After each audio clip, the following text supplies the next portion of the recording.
Hi everybody, it's Heather and it's Wednesday and I'm still outside in the beautiful day because I don't know how many more beautiful days there are going to be. We're turning the corner on the seasons now that we're on the other side of Labor Day, so I'm taking advantage of it while I can.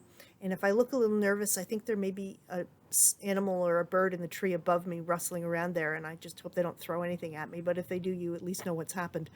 I'm thinking about lots of changes.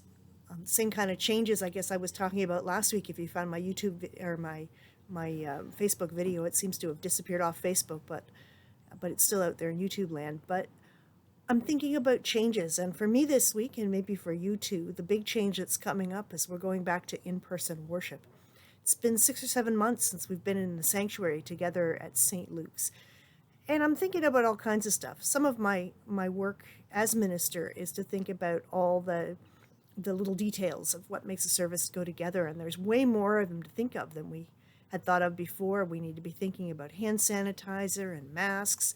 We need to be thinking about how we load up the sanctuary and where we put people, and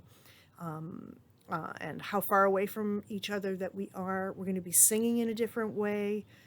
There's going to be some changes in how we present our service all the way along the way, and probably this kind of change is a living thing, that we're going to do do it a few times, see how it works, and then maybe make a few more changes.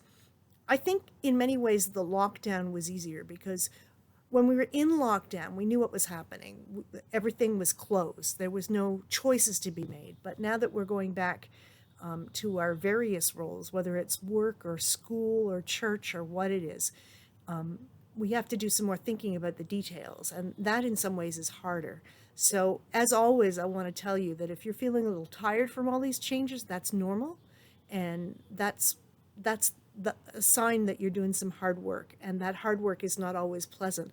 But if we don't shy away from it and we lean into it, hopefully we'll get in a good place.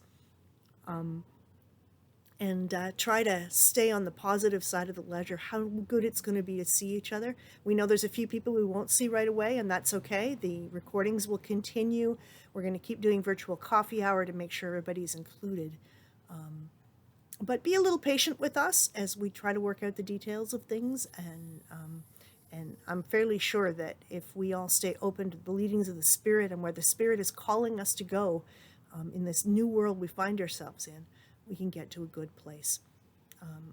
Thinking of so many of you, hoping to see more than a few of you, and let's go back, not so much on the old way, because you pass by a road or a river and you come by again and it's never quite the same. So it's not going to be quite the same, but with God's blessing, it's going to take us to some new and interesting places as we go looking at these stories from Genesis and how God's people were called to go in new ways always. I hope to see you soon. God bless. Heather out.